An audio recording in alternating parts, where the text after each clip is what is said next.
दोस्तों, एक फैसला आया है सुप्रीम कोर्ट से और जाहिर सी बात है, जब सुप्रीम कोर्ट से फैसला आया है तो पूरे देश में लागू होगा। साथियों, आज बात कर रहे हैं आउटसोर्स अस्थायी कर्मचारियों को लेकर। एक सुप्रीम कोर्ट ने बहुत बड़ा फैसला सुनाया है। ये जो सरकारें हैं ना, राज्य सरकारें, अलग अलग विभिन्न राज्यों में जो राज्य सरकारें हैं, ये जो आउटसोर्स अस्थायी कर्मचारी होते हैं, दैनिक वेतन भोगी कर्मचारी होते हैं, इनका जो नियमितीकरण है, इसमें ये बहुत बड़ी रुकावट जो है ये पैदा करते हैं। जी हाँ साथियों, बहुत बड़ी रुकावट पैदा करते हैं। इसी को लेकर सुप्रीम कोर्ट ने स्पष्ट निर्देश दिए हैं और एक बड़ा फैसला कर दिया है। वो फैसले से पूरे देश के हमारे आउटसोर्स अस्थायी जितने भी कर्मचारी हैं, सभी को बहुत बड़ा बेनिफिट मिलने जा रहा है। तो साथियों, आज उसी फैसले के बारे में पूरी बात आपको बताएंगे कि क्या कुछ ये सुप्रीम अदालत ने सुप्रीम फैसला दिया है और कितना खुश हैं इस फैसले के बाद हमारे तमाम आउटसोर्स कर्मचारी भाई। तो आप पूरे देश में किसी भी राज्य के हों, राजस्थान हो, मध्य प्रदेश, छत्तीसगढ़, बंगाल, जो भी आप, पश्चिम बंगाल, जो भी हो, केरल हो या कोई भी और अदर राज्य हो, कहीं के भी हो आप, सब जगह के कर्मचारियों को ये फायदा मिलने वाला है। तो चलिए जल्दी से बताते हैं क्या कुछ ये फैसला सुप्रीम कोर्ट का आया हुआ है।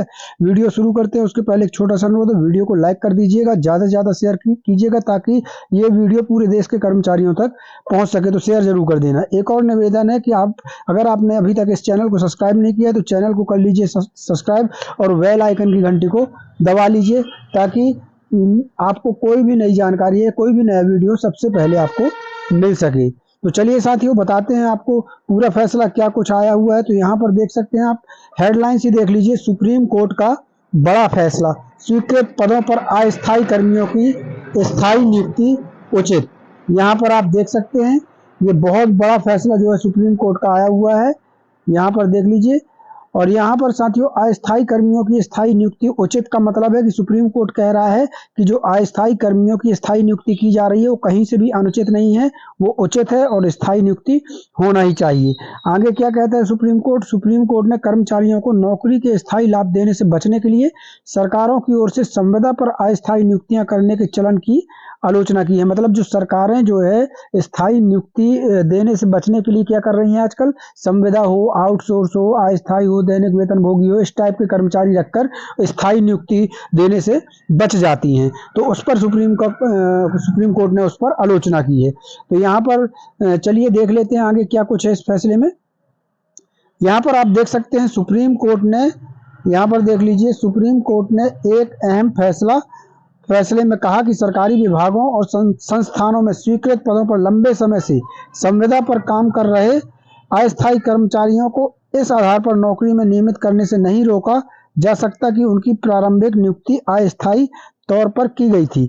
यानी ये बहुत बड़ी टिप्पणी है। कोर्ट ने कर्मचारियों की नौकरी के स्थायी लाभ देने से बचने के लिए सरकारों की ओर से संविदा पर अस्थायी नियुक्तियां करने के चलन की आलोचना की है साथियों। यानी सरकारें जो बच रही हैं ना संविदा पर नियुक्तियां करके, आउटसोर्स पर नियुक्तियां करके, उसकी आलोचना यहाँ पर सुप्रीम कोर्ट ने कर दी है। जस्टिस विक्रमनाथ और जस्टिस प्रसन्ना बी वराले की बेंच ने उत्तर प्रदेश के गाजियाबाद नगर निगम में माली के पद पर 1999 से अस्थायी तौर पर काम कर रहे कर्मचारियों की याचिका पर यह फैसला दिया है। तो आपको बता दें कि सुप्रीम कोर्ट ने क्यों यह फैसला दिया है, क्योंकि उत्तर प्रदेश के जो गाजियाबाद नगर निगम में माली के पद पर 1999 से अस्थायी तौर पर काम कर रहे कुछ कर्मचारी, उनने जो है कोर्ट में याचिका लगाई और उस याचिका की सुनवाई के दौरान सुप्रीम कोर्ट ने यह फैसला सुनाया, जिसका फायदा पूरे देश के कर्मचारियों को मिलना है। अब यहाँ देख लीजिए, स्वीकृत पदों पर अस्थायी कर्मियों को स्थायी नियुक्ति अनुचित नहीं है ना। कोर्ट ने कहा कि भारतीय श्रम कानून स्थायी प्रकृति के काम वाले पद पर लगातार दैनिक वेतन या संविदा पर कर्मचारी रखने का विरोध करता है। अपीलकर्ता कर्मचारी वर्षों से स्थायी कर्मचारियों के समान कार्य करते रहे हैं, लेकिन उन्हें उचित वेतन और लाभ से वंचित रखा गया। कोर्ट ने सरकार का यह तर्क भी खारिज कर दिया कि भर्ती पर रोक होने के कारण अस्थायी कर्मियों को नियमित नहीं किया जा सकता। वहां पर साथियों, कोर्ट में जो है सरकार ने एक तर्क दिया था कि नियमित भर्ती पर रोक है, इसलिए हम इनको स्थायी नहीं कर सकते, नियमित नहीं कर सकते। तो कोर्ट ने कर्मचारियों की अपील स्वीकार करते हुए नगर पालिका को 6 महीने के भीतर नियमितीकरण प्रक्रिया शुरू करने का निर्देश दे दिया।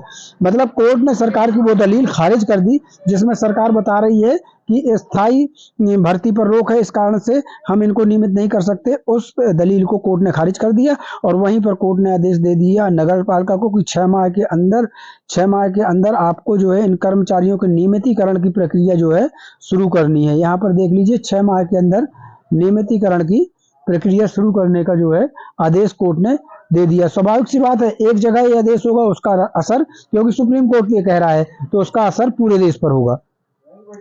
अब यहाँ पर एक चीज देख लीजिए, पुराने फैसले को ढाल नहीं बना सकती। शीर्ष अदालत ने निर्णय में कहा कि सुप्रीम कोर्ट का उमा देवी मामले में जो 2006 में दिया गया निर्णय है, दैनिक वेतन भोगी कर्मचारियों को नियमितीकरण के लाभों से वंचित करके उनके शोषण को उचित नहीं ठहराता।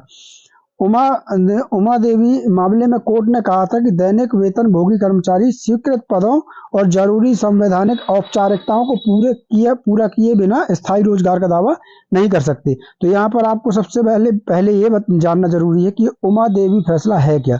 तो उमा देवी फैसले में हुआ ये था कि वहाँ पर कोर्ट ने ये कहा था स्पष्ट कि जो भी अस्थायी कर्मचारी हैं, दैनिक वेतन भोगी कर्मचारी हैं, वो स्वीकृत पद यानी कि स्थायी पदों पर जरूरी संवैधानिक औपचारिकताओं को पूरा किए बिना स्थायी रोजगार का दावा नहीं कर सकेंगे। ये फैसला था उमा देवी केस में सुप्रीम कोर्ट का। लेकिन इस केस में सुप्रीम कोर्ट ने क्या कह दिया? सुप्रीम कोर्ट ने इस केस में स्पष्ट कर दिया कि यहाँ देख लीजिए, सुप्रीम कोर्ट का उमा देवी मामले में 2006 में दिया गया निर्णय दैनिक वेतन भोगी कर्मचारियों को नियमितीकरण के लाभों से वंचित करके उनके शोषण को उचित नहीं ठहराता है। ये कह दिया किसने? सुप्रीम कोर्ट ने। तो आपको बता दें, कुल मिला के सुप्रीम कोर्ट ने स्पष्ट कह दिया कि आप उमा देवी फैसले को जो है ढाल नहीं बना सकते हैं और अस्थायी दैनिक वेतन भोगी कर्मचारियों के नियमितीकरण को नहीं रोक सकते हैं। ये स्पष्ट इस फैसले में सुप्रीम कोर्ट ने कह दिया। अब यहाँ पर देख लीजिए, हर राज्य में समस्या मिलेगी। पिछले कुछ सालों से राजस्थान हो, मध्य प्रदेश हो, छत्तीसगढ़ सहित विभिन्न राज्यों में सरकारी पदों पर भर्ती नहीं होने से हजारों कर्मचारी लंबे समय से विभागों व संस्थानों में संविदा पर अस्थायी तौर पर काम कर रहे हैं। ये कर्मचारी समय समय पर आंदोलन करते रहे हैं और अदालतों में भी इनके मुकदमे चल रहे हैं। सुप्रीम कोर्ट के ताजा फैसले से उन्हें राहत मिल सकती है। तो आपको बता दें साथियों, राजस्थान हो, मध्य प्रदेश हो या छत्तीसगढ़ हो या फिर दूसरे राज्य हो, सभी जगह का काफी लंबे समय से जो है कर्मचारियों के धरना प्रदर्शन आंदोलन वगैरह चालू हैं। बहुत से राज्यों में तो याचिकाएं भी लगी हैं, कोर्ट में केस लगे हुए हैं। तो इस फैसले के बाद अब उन तमाम कोर्ट केस और तमाम धरना प्रदर्शन वाले कर्मचारियों को जो है वो फायदा मिल सकता है। मतलब ये सुप्रीम कोर्ट का फैसला है, तो इसलिए इन ऐसे तमाम कर्मचारियों को इसका फायदा जो है मिल जाएगा। अब बात लास्ट में आती है साथियों कि इस सब फैसले से आखिर सीधा कर्मचारियों को फायदा क्या होगा। तो हम आपको बता दें, यदि आप किसी भी राज्य के हैं, अगर कोई भी विभाग या कोई भी एजेंसी, कोई भी कंपनी अगर आपको नौकरी से निकालती है, तो आप कोर्ट केस कर सकते हैं, चाहे वो निचली अदालत हो, चाहे छोटी अदालत हो या बड़ी अदालत हो। और वहां पर आप सुप्रीम कोर्ट के इस फैसले को जो है वो उदाहरण के तौर पर रख सकते हैं। सुप्रीम कोर्ट के इस फैसले को आप वहां कोर्ट में बता सकते हैं कि सुप्रीम कोर्ट ने ये फैसला दिया हुआ है, इस आधार से हमको भी इसमें राहत मिलनी चाहिए। तो निश्चित तौर पर आपको इस फैसले के बाद बहुत बड़ी सहूलियत मिलेगी, बहुत बड़ा सहारा मिल जाएगा आपको नौकरी दोबारा पाने का। तो यदि आपको कोई नौकरी से निकालता है, कोई विभाग हो, कोई कंपनी हो, कोई एजेंसी हो, तो आप आराम से कोर्ट केस कर सकते हैं और वहां पर इस फैसले को उदाहरण के तौर पर पेश कर सकते हैं। तो चलिए साथियों, आज के लिए बस यही जानकारी थी। कल फिर मिलते हैं नई जानकारी के साथ, नई वीडियो के साथ। तब तक के लिए धन्यवाद। जय भारत, जय हिंद।